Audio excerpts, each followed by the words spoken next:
We are making crepes, a very thin, delicate French pancake. I'm going to call them crepes from here on out.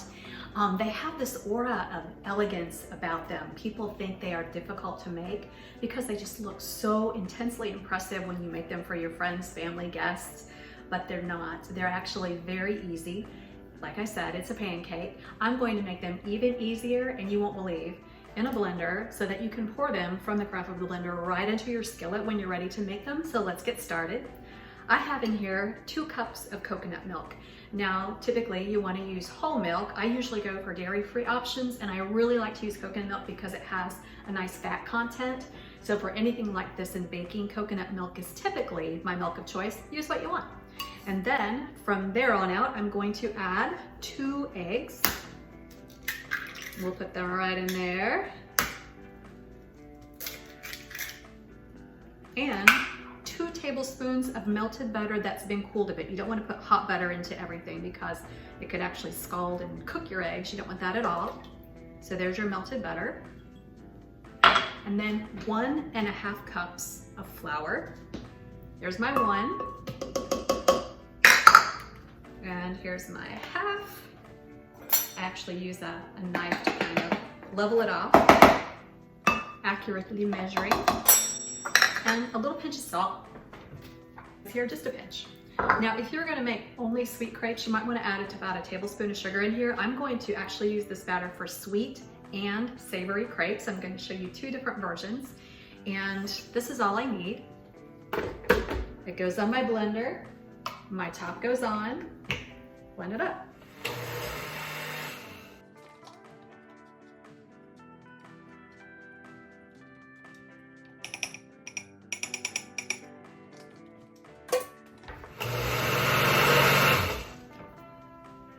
Okay, make sure it's all blended together very well. As soon as it's all well incorporated in your blender, put it in your refrigerator for about an hour. 30 minutes will do you, but an hour is perfect because it lets everything come together very nicely. All that flour soaks into the liquid because there is a lot of liquid when you're doing this. So, refrigerator for 1 hour.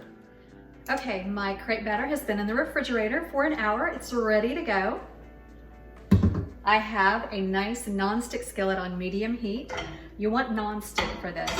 If you don't use non-stick, you're going to be sorely disappointed in how your crepes might come out unless you use copious amounts of butter, which is not so bad, but I'm going to add a little bit of butter to this non-stick skillet. Throw my butter around in the pan, and then pour the crepe batter. It should be nice and thin like that. Swirl the batter in the pan like this. And as soon as it begins to set on one side, you're going to want to flip it over. And there, pretty easily with a spatula. You can actually use your fingers if you're super, super careful. And it'll cook for just seconds on the other side.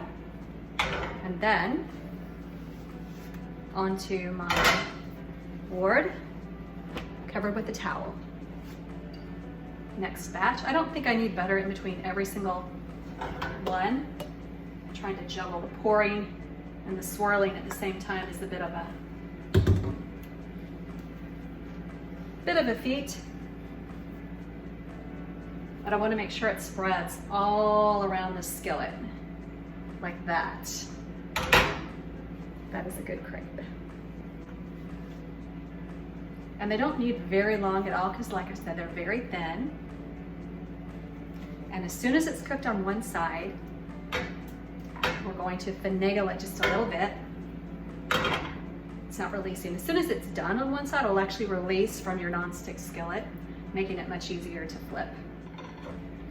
Having a crepe in Paris was actually on my bucket list, and I had the pleasure of eating a delicious crepe with chocolate hazelnut spread underneath the Eiffel Tower, walking right by the River Seine.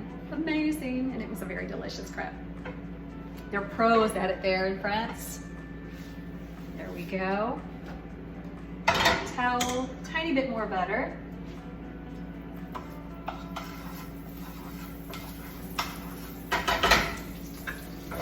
And swirl my butter around my pan. And then my crepe batter. A little bit more.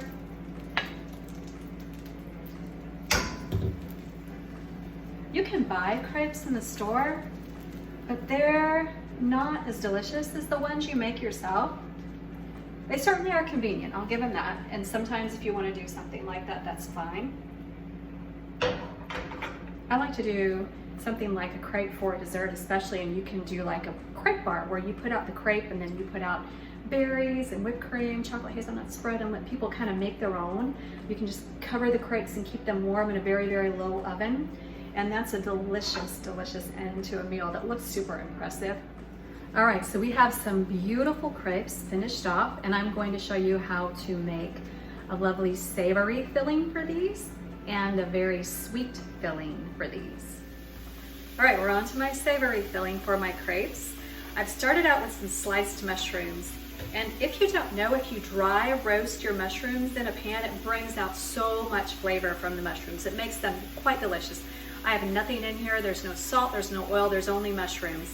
And it's really kind of almost roasting them down, bringing out a lot of their liquid, intensifying their flavor. So this is gonna be a great dish already because I'm starting with mushrooms done like this. And as soon as those mushrooms start to release enough of their juices, then you can begin to add everything else. I'm going to add a little bit of diced red pepper. I just kind of wanted some color in here. And I would have liked to have used peas actually, and I don't have any on hand, so I'm using what I have on hand. I'm a big proponent of that. But the little red's gonna give it a great color and a slight sweetness. And then I have some shallot as well. This is one shallot that I finely sliced. And shallot is very mild in the onion family.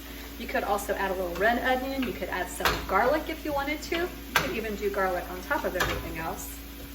But right away, that's looking very, very delicious. And while that's sauteing a little bit, I'm gonna add some thyme. Thyme and seafood go really well together. And the stems are a little bit woody. And so you just wanna hold the stem and go backwards. Whoops, I dropped one.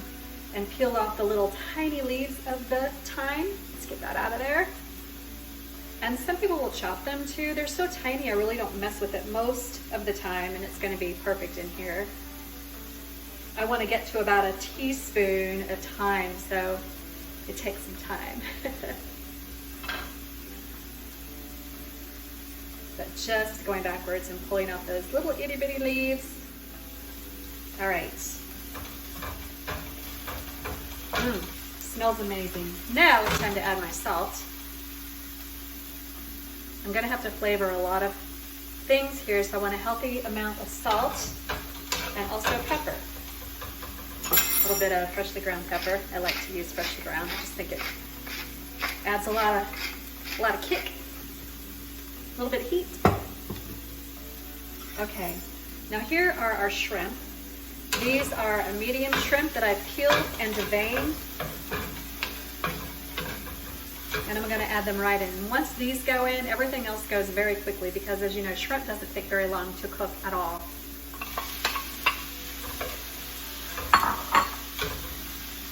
But they'll begin to get nice and pink and translucent. And you don't really want to overcook shrimp because then it will be kind of rubbery. You can even chop these up a little bit finer if you wanted. That way they're not so big when you have them in your crepe. But these are medium and they'll shrink down smaller, so I think they'll be just fine. It smells really great. All right, and while that's cooking, I'm going to do 2 tablespoons of sherry. I don't have actual sherry wine. This is cooking sherry, so it'll do in a pinch. I prefer actually to use the real thing. It's a bit more flavorful. But sherry and seafood go really well together. I remember as a child, my mother making seafood crepes that had sherry in them, and even as a very young person, I couldn't have been more than 10, I think, when she made them, the flavor just really hit me. I thought, this is an amazing combination, sherry and seafood.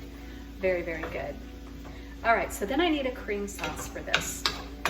And I like to use cashew cream very frequently. You can use regular cream or half and half if you want, and use it to the amount that you like, but I really love cashew cream. Now, all I do for this is I put raw cashews, I cover them with water, and I usually let them sit overnight, and then I blend them all up, and look how creamy this gets. That's gonna be amazing. And then I'm going to make it, this is quite thick. This is like a really good dessert topping. Actually, if you have berries and you put this just as it is, because the cashews are naturally kind of sweet. So adding it into here is gonna give it some sweetness. And that shrimp is a little bit sweet too, so it's good that you have the mushrooms and everything else in there and the sherry to kind of balance it out a little bit. So in goes all this lovely cashew cream.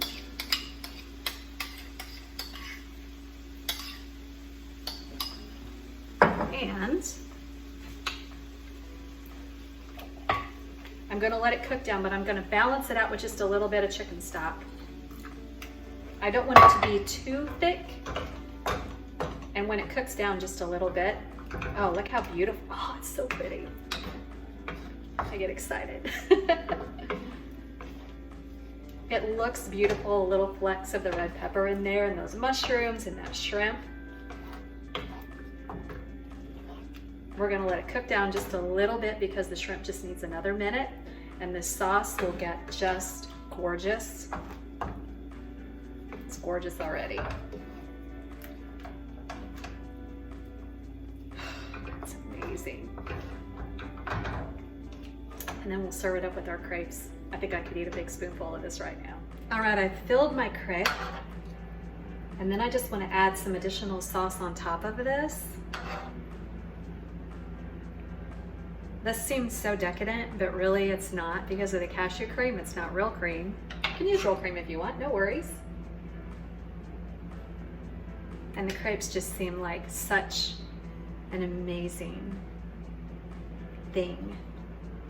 How pretty. I can't wait to dig into this.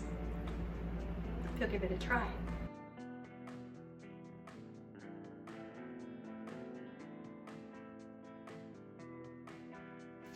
All right, now here is my sweet filling for my crepes. I have butter that's melting and sizzling away. And I'm going to do about half a cup of brown sugar.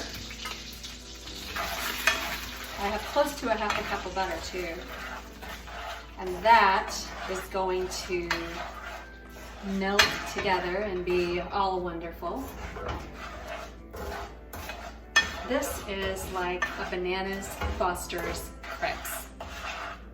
And I will show you how I do this because I'm really not a fan of Bananas Foster, but I like it when it's done like this because you put ice cream inside the crepe and then you put this hot Bananas Foster over the top. It's amazing, so good. So I'm gonna let that cook together just a little bit. I want to get out of here my vanilla. I like to use vanilla paste. It has so much flavor. Wow. Just to give it a little bit of a kick. About a teaspoon of vanilla paste. I don't typically measure vanilla because I like a lot of it. So I'm always abundant with the vanilla. All right, and that is coming together. Pinch of salt, because this is almost like a caramely sauce, right? And salt and caramel, so good together. And then you can use cream or you can use coconut milk. I like to use coconut milk because it has a higher fat content and it takes the place of cream for me in a lot of different things. Ooh, starting to bubble up.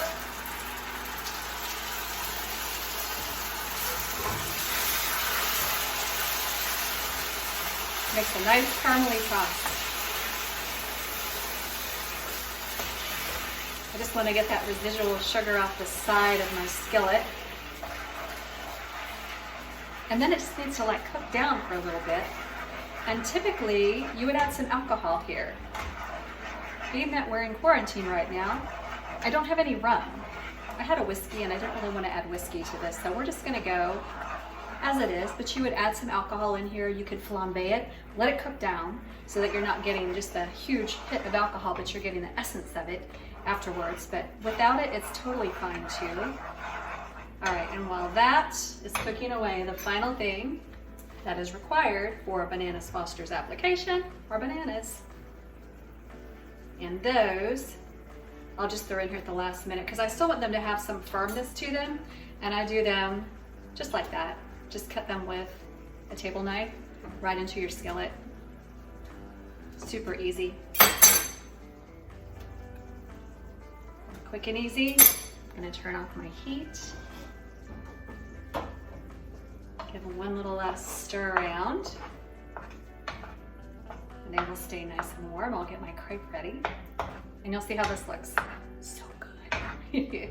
Can't wait. All right, those are ready to go. Here's my crepe. I filled it with vanilla ice cream. Use what you like, your ice cream of choice, and spoon this right on top. Wow. The bananas in that sauce. I used a pretty good scoop there. That is some amazing stuff.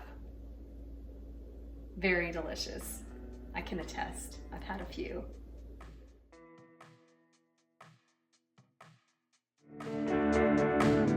Hey friends, thank you so much for watching Taylor Kitchen.